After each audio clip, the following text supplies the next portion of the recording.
আপনি নাকি অনেক সুন্দর আজান দিতে পারেন, এটা কি সত্যি? জি আলহামদুলিল্লাহ। আচ্ছা, এখানে আরো কয়েকজন মুরব্বীরা আছে, উনি কি অনেক সুন্দর আজান হ্যাঁ, দেয় সুন্দর শুনছি। আজান দেয় উনি। অনেকেই বলে যে বিটিভিতে যেরকম মানে আজানের সুর সেই ধরনের মানে সেম আজান দিতে পারে। হ্যাঁ, সেই ধরনেরই আজান দিতে পারে ভালো। আমরা ছোটবেলা থেকে যে বিটিভিতে দেখতাম আজান হতো আজানের টাইমে, সেই জি সেই ধরনের কণ্ঠে নাকি আপনি আজান দিতে পারেন। জি একেবারে সেম সেই আজানটা আমাদের দর্শকদের শোনাবেন। জি ইনশাল্লাহ। আল্লাহু আকবার, আল্লাহু আকবার,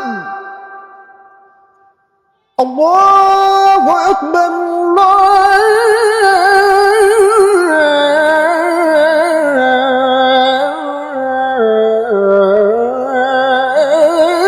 আল্লাহু আকবার।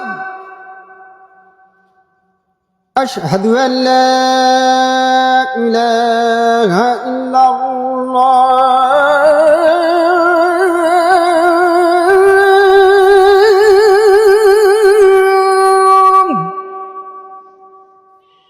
أشهد أن لا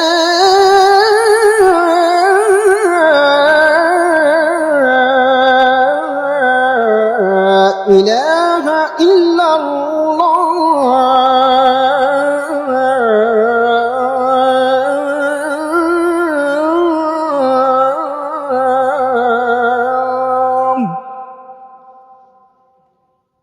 أشهد أن محمد رسول الله.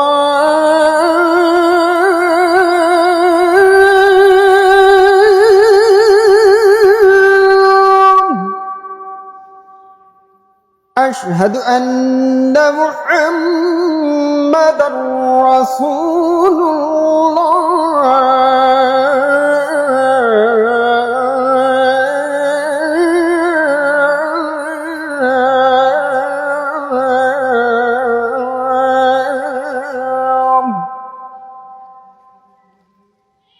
حي على الصلاة.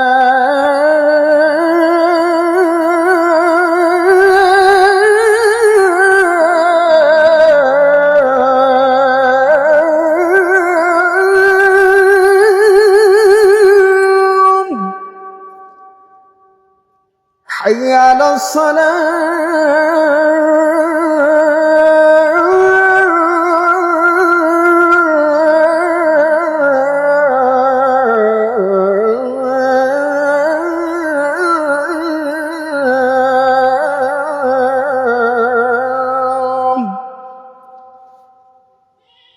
حي على الفلاح.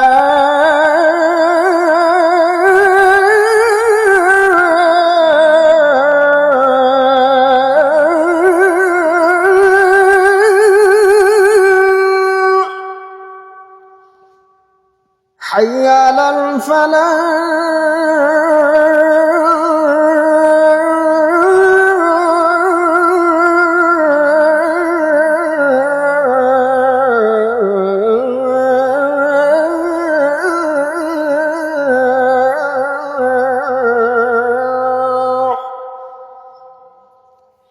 الله أكبر،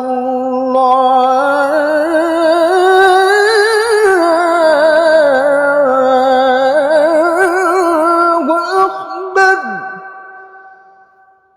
لا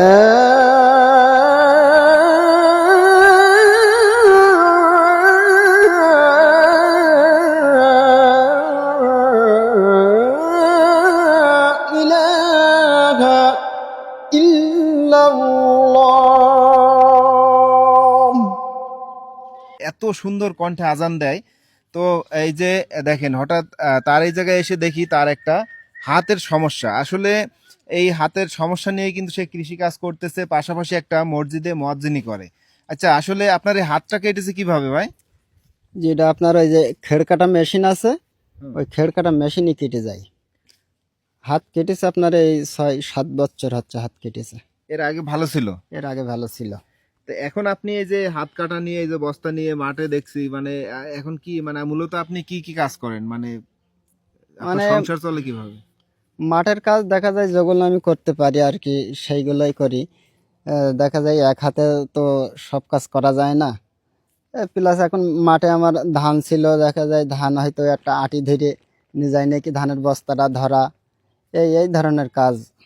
তাছাড়া তো অন্য কাজ করতে পারি না। আর প্লাস আমার মহল্লা মসজিদ আছে, মসজিদে আমার মুয়াজ্জিনের দায়িত্ব আছে। আমার মহল্লার মানুষ ভালোবেসে আর কি আমার এই দায়িত্ব দিয়েছে। মানে ওই মসজিদের যে মুয়াজ্জিনিকের ওখান থেকে কিছু আসে সেটা দিয়ে আপনি এখন সংসার চালাচ্ছেন। জি জি। তো আপনার সাথে যদি আমাদের যে ভিডিও দেখছে দর্শকরা যদি কেউ যোগাযোগ করতে চায় কিভাবে যোগাযোগ করবে? যোগাযোগ ইনশাল্লাহ আমার নাম্বার আছে, নাম্বার যোগাযোগ করলে হবে। দর্শক, এই যে রুহুল আমিন ভাইয়ের কণ্ঠে আজান শুনলাম এবং আপনাদেরও শোনানোর চেষ্টা করলাম। তো আসলে তার অবস্থা, তার শারীরিক অবস্থা দেখে আসলেই কষ্ট লাগতেছে যে তার হাতটা ভালো ছিল কিন্তু দেখেন যে নিজের যে কর্ম, একটা মেশিন আছে যে বিচুলি কিংবা ঘাস কেটে দেয় গরুর, সেই মেশিন দিয়ে কিন্তু তার হাতটা কেটে গেছে। তো ভাইয়ের জন্য সবাই দোয়া করবেন। ভাইয়ের নাম্বারটি আমাদের ভিডিওর স্ক্রিনে কিংবা ডিসক্রিপশনে দেওয়া থাকবে, ভাইয়ের সাথে যোগাযোগ করবেন। আর যদি পারেন ভাইকে একটু সাহায্য সহযোগিতা করেন যেন তার পরিবার নিয়ে একটু ভালোভাবে চলতে পারে। তো আজকের ভিডিওটি এখানে শেষ করছি, সবাই ভালো থাকবেন, আল্লাহ হাফেজ।